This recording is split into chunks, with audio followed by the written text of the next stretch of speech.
Dalam kesempatan kali ini, aku Denis akan menceritakan sebuah kejadian di mana aku akhirnya mendapatkan sebuah persembahan yang sangat luar biasa dari Bu Santi dosenku. Sejak aku kuliah pakai sedan hitam pemberian dari mamaku ini, mahasiswi yang sekampus denganku, jadi banyak yang suka melayangkan tatapan dan senyum yang mempesonakan. Tapi aku pakai sedan hitam ini bukan mau nyari pacar. Katro banget rasanya nyari pacar dengan mobil doang, apalagi ini kan mobil pemberian orang tua. Aku malah suka sebel kalau lihat wanita yang tadinya jutek mendadak bermanis-manis setelah tahu aku punya sedan mahal ini. Entah seperti apa sikapnya kalau aku kuliah pakai motor bebek lagi. Walau begitu, pada suatu saat aku mengalami kisah yang tak terduga dengan Bu Santi dosenku. Sore itu, aku sudah selesai kuliah dan sedang mengendarai mobilku yang aku parkir di pinggir jalan. Karena mahasiswa tidak boleh parkir di dalam areal kampus. Tiba-tiba pandanganku tertuju pada seorang wanita muda cantik yang tak lain, dia adalah Bu Santi, dosenku yang sudah lama menumbuhkan rasa simpatiku. Mungkin dia sedang menunggu jemputan, atau mungkin juga sedang menunggu angkot. Kuhentikan mobilku di depan Bu Santi sambil membuka jendela sebelah kiri. "Mau pulang, Bu?" tanyaku. Bu Santi membungkuk dan melihat ke dalam mobilku. "Denis," sahutnya. "Dia, Ibu mau pulang." "Ayo Bu, saya anterin aja," ajakku. "Rumahku jauh di luar kota Denis," jawabnya. "Biarin aja," sahutku sambil membuka pintu depan sebelah kiri. "Di luar provinsi juga saya anterin sampai rumah Ibu kok. Jangan khawatir," candaku. "Beneran nih mau nganterin sampai rumah?" tanya dosen cantik itu setelah duduk di samping kiriku sambil mengenakan seatbelt. Harum parfum pun tersiar ke rongga hidungku. "Khusus untuk Ibu, saya siap mengantarkan kapanpun dan kemanapun," sahutku sambil memindahkan tongkat matik ke B. "Oh iya, enak dong. Kapan-kapan bisa minta diantar sama mahasiswa yang ganteng dan baik hati begini," ucapnya. "Siap Bu, asalkan gak ada yang marah saja," ucapku. "Siapa yang marah?" "Suami belum punya, pacar pun gak punya," jawabnya. "Kirain Ibu sudah punya suami," sahutku. "Belum laku-laku Denis," ucapnya. "Tapi pacar aja sih mungkin sudah punya," tanyaku. "Aku jomblo Denis, dulu waktu masih SMA pernah punya pacar, tapi begitulah, gak enak punya pacar yang selalu mengatur segalanya. Apalagi kalau sudah jadi suami," ucapnya. "Wah, bisa nyelip dong aku Bu," ucapku. "Nyelip kemana?" tanyanya. "Ke hati Bu Santi lah," jawabku. "Kamu bisa gombal juga ya?" ucap Bu Santi mencubit lenganku. "Aku serius Bu, soalnya di antara dosen-dosen, Bu Santi yang paling kusukai. Makanya sekarang serasa ketiban rezeki nomplok, karena Ibu mau dianterin olehku," kataku. "Masa sih, sudah segitunya perasaanmu padaku?" tanyanya. "Kalau iya, Ibu keberatan gak?" tanyaku balik. "Keberatan sih enggak, tapi kamu kan masih sangat muda, umurmu berapa?" ucapnya. "18 Bu," jawabku. "Tuh, berarti 8 tahun lebih muda dariku," ucapnya. "Ibu baru 26 tahun. Sudah S2, hebat sekali," ucapku. "S2, aku dapat setahun yang lalu," jawabnya. "Waduh, berarti S2-nya diraih waktu usia gak muda-muda amat kan? Di Amerika malah ada yang umur 17 tahun, sudah S3 loh," ucapnya.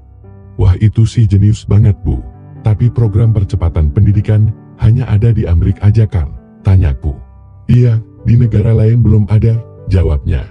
"Ibu jadi dosen belum ada setahun kan?" tanyaku. "Iya, baru 9 bulan," jawabnya. "Berarti aku harus deket terus sama Ibu nih," ucapku. "Loh kenapa bisa gitu?" tanyanya.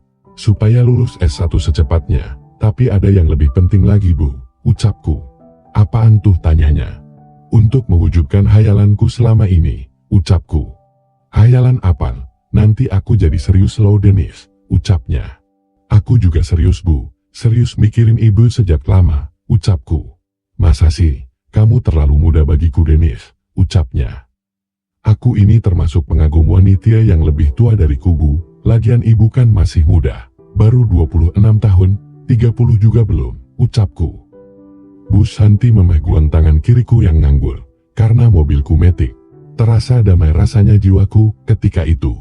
Sepertinya Bu Santi mulai mengerti dan menerima apa yang sedari tadi aku sampaikan dengan jujur kepadanya. Membuat jantungku berdegup, aku tidak berani berkomentar. Saat itu mobilku sudah sampai di batas kota, kularikan terus keluar kota. Aku jadi merasa tersanjung sama kamu Denis, ucap Bu Santi sambil menyandarkan kepalanya di bahuku.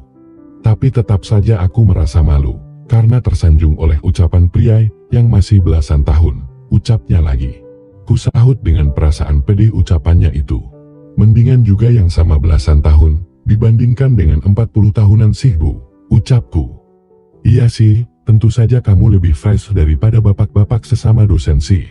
Tapi, kalau kelihatan orang lain, pasti aku diketawai, dianggap seneng daun muda, ucapnya. Gak usah dilihat-lihatkan sama orang lain dong Bu, ucapku. Kamu bisa merahasiakannya, tanyanya. Bisa Bu, percayalah, jawabku. Di kampus harus bersikap seperti biasa aja ya, bisa, ucapnya.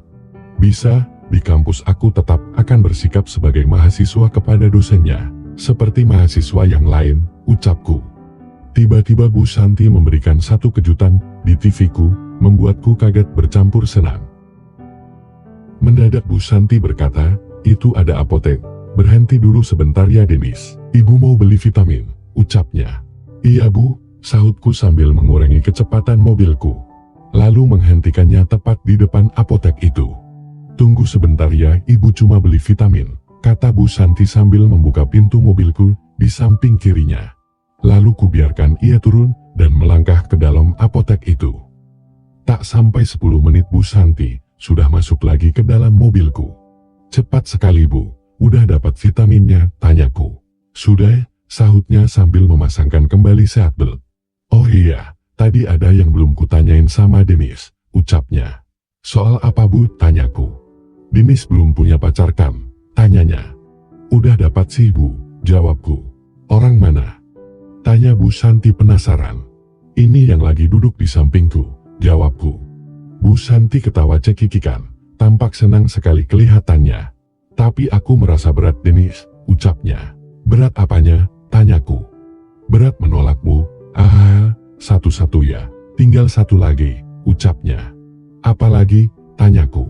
Gak apa-apa sayang, ucap Bu Sinta ketawa cekikikan lagi, lalu bertingkah menjuah lagi. Lengan kiriku pun meraih bahu kirinya sambil berkata, gak nyangka, hatiku bakal sebahagia ini Bu, kataku. Bu Santi menanggapinya dengan demikian keyung tangan kiriku. Lalu ku hidupkan musik untuk membuat suasana semakin romantis. Setengah jam kemudian, mobilku sudah kubelokkan ke sebuah rumah minimalis yang begitu artistik penataannya, termasuk perkarangannya yang berbentuk taman kecil dengan tanaman hiasnya yang ditata secara artistik pula. Ayo mampir dulu, sekalian melanjutkan obrolan di jalan tadi, ajak Bu Santi sebelum turun dari mobilku. Gak apa-apa nih, aku mampir ke rumah ibu, tanyaku dengan nada ragu, padahal gak ragu. Gak apa-apa, mau ngihuinep juga boleh kong, ucapnya. Ah serius nih, tanyaku. Sangat serius, di rumah ini kan penghuninya cuma 2 orang, aku dan pembantuku, jawabnya. Kirain tinggal sama orang tua, ucapku. Orang tuaku jauh di seberang lautan sana, kapan-kapan kita main ke sana ya, ucapnya. Boleh, asalkan pas pada saat liburan panjang, jawabku.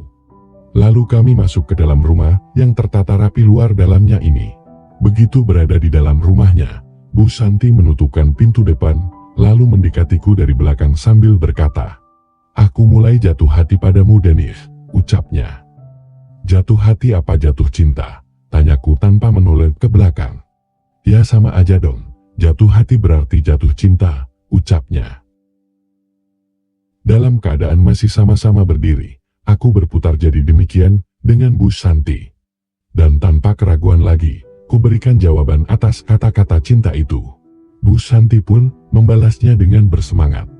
Sekitaran 5 menit kemudian, Bu Santi berkata, silahkan duduk dulu ya, aku mau ganti baju dulu.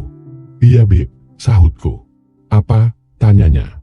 Iya Beb, jawabku. Denis, bahagianya aku mendengar kamu memanggilku Beb, ucapnya. Kan kita harus saling membahagiakan satu sama lainnya, sahutku sambil tersenyum. Tanpa canggung lagi, Bu Sinta pun bersikap menjuah layaknya pada pasangannya padaku. Kemudian, masuk ke dalam Hummernya, meninggalkanku di ruang tamu. Aku pun duduk di sofa putih ruang tamu, sambil mengamati keadaan di sekitarku. Kelihatan sekali bahwa pemilik rumah ini seorang yang berpendidikan tinggi. Selera intelektualnya tampak dari penataan rumahnya, baik indoor maupun outdoornya. Agak lama aku menunggu di ruang tamu, namun akhirnya Bu Santi muncul juga, mengenakan datuar yang bikin aku terpana. "Mau minum apa Denis sayang?" tanyanya sambil tersenyum. "Gak usah ngerepotin babe," sahutku. "Tapi kalau ada sih, minta black coffee aja, tanpa gula," ucapku lagi. "Pahit dong, kalau tanpa gula sih," sahutnya heran. "Kata para ahli, kopi itu akan bermanfaat tapi jangan pakai gula," ucapku. "Oh gitu ya, sebentar aku bikinin kopinya dulu ya," ucapnya. "Iya babe," sahutku membuat Bu Santi mengerling nanja, membuatku semakin gemes. Bu Santi pun masuk ke dalam untuk membuatkan pesananku. Beberapa saat kemudian, Bu Santi sudah muncul lagi, bersama seorang pembantu yang membawakan secangkir kopi panas dan 2 piring snack. Bu Santi pun duduk di sebelah kiriku, sambil berkata, "Silahkan diminum Yang." Mendengar kata "Yang" terlontar dari mulut dosen cantik itu, jiwaku terasa berdenyut. Lalu kuteguk kopi yang masih mengepul itu seteguk. "Nih winep aja di sini ya," kata Bu Santi sambil memeguhang tangan kiriku. "Kalau kamu mau winep di sini, kita kan bisa semakin dekat nanti," ucapnya lagi. "Kalau TDR-nya di Hummer yang sama dengan Bu Santi sih, aku mau," ucapku. "Nah lo, sekarang manggil ibu lagi, aku kan belum punya suami, apalagi punya anak, masa sih dipanggil ibu terus," ucapnya. "Biar bagaimana Bu Santi kan dosen tuh," ucapku. "Di kampus aku memang dosenmu, tapi di sini, aku ini wanita yang sudah jatuh cinta padamu sayang," ucapnya. Aku tersenyum. "Mau kan nih winep di sini?" tanyanya. "Mau babe," jawabku. "Tadinya aku mau nyiapin Hummer lain untukmu, tapi ya sudah, sekarang aja kita ke Hummer yuk sayang," ucap Bu Santi seraya menuntunku. Aku pun mengangguk sambil tersenyum. Bu Santi membawa cangkir kopi dan piring kecilnya sambil berkata, "Minuman dan snacknya dibawa ke Hummerku aja ya." "Iya," sahutku sambil membawa 2 piring berisi snack itu, lalu mengikuti langkah Bu Santi ke dalam Hummernya. Pada waktu berjalan itu, dari belakang Bu Santi, aku menyaksikan panorama dan sangat indah. Dan sebentar lagi semua itu akan aku dapatkan. Setibanya di dalam Hummer, kopi dan snack itu aku letakkan di atas meja kecil yang membatasi 2 buah sofa putih. Ketika Bu Santi masih berdiri, aku pun membisikinya, "Gaun TDR-nya indah banget. Gaun ini baru sekarang kupakai, tadinya malas makainya, tapi untuk kamu, aku sengaja memakainya," ucapnya. "Kalau aku jadi tertarik karenanya, gimana?" tanyaku.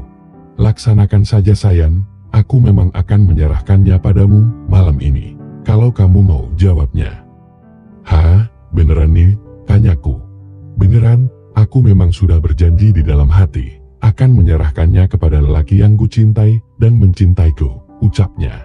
"Aku memang mencintaimu Be, tapi untuk menikah masih lama. Mungkin kalau usiaku sudah dekat-dekat 30, baru aku mau menikah," ucapku. "Menikah masih lama, tapi kalau menikah sih malam ini, juga bisa kan?" tanya Bu Santi sambil mencubit perutku. "Iya sih, sekarang juga aku mau Be, tapi bagaimana kalau sampai nanti ibu isi?" tanyaku. Bu Santi malah tersenyum. "Tadi aku beli dulu vitamin di apotekan. Nah sebenarnya, tadi aku sekalian beli pil itu," ucapnya. "Oh iya," seruku senang bukan kepalang. "Kamu serius babe?" tanyaku. "Iya Yan, tapi ada alasan kuat kenapa aku mau menyerahkannya padamu," ucapnya. "Apa tuh alasannya?" tanyaku. "Aku mau dijodohkan dengan lelaki yang membiayai kuliah S2-ku. Di satu sisi aku merasa berhutang budi padanya, tapi untuk dijadikan istrinya, alamak, usianya 2 kali usiaku Denis," ucapnya. 52 tahun, tanyaku. "Ya kira-kira segitulah, yang sangat menyedihkan, aku hanya dijadikan istri ketiganya," ucapnya. Wow, jangan mau dong babe, kalau merasa berhutang budi sih, bayar aja dengan duit senilai dengan biaya kuliah itu, ucapku. Tapi sejak aku masih di SMP pun, dia sudah banyak memberi uang kepada orang tuaku secara rutin. Kalau semuanya dijumlahkan, pasti jatuhnya miliaran rupiah, jelasnya. Aku cuma terbengung mendengar curhatan Bu Santi itu.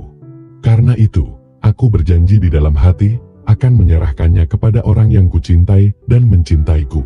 Karena itu, aku akan menyerahkannya padamu. Tapi kamu tidak usah memikirkan soal pernikahan segala. Aku sendiri pun belum ingin cepat-cepat bersuami. Banyak lagi yang Bu Santi katakan, tapi intinya sudah ku mengerti semua. Bahwa seandainya pun, dia harus menikah dengan lelaki tua itu kelak. Dia harus bersenang-senang dulu di masa mudanya denganku. Oke, apapun alasannya, yang pasti kita akan saling berbagi sekarang kan, ucapku. Iya sayang, kalau kita memang berjodoh, bisa saja kelak kita menjadi suami istri. Tapi kalau jodohku harus dengan lelaki tua itu, berarti dia hanya akan kebagian sisa-sisamu sayang, ucapnya. Lalu dengan penuh semangat, aku dan Bu Santi pun menghabiskan sisa malam itu, hingga pagi menjelang. Aku sungguh tidak menyangka akan mendapatkan suguhan durian yang sedang masak di pohon dari Bu Santi, dosen yang selama ini menjadi idolaku. Oke kawan, aku tak lanjut dulu dengan Bu Santi ya. Dan kita lanjutkan kembali ceritaku esok hari. Bersambung, lanjut ke episode selanjutnya. Terima kasih, sampai berjumpa.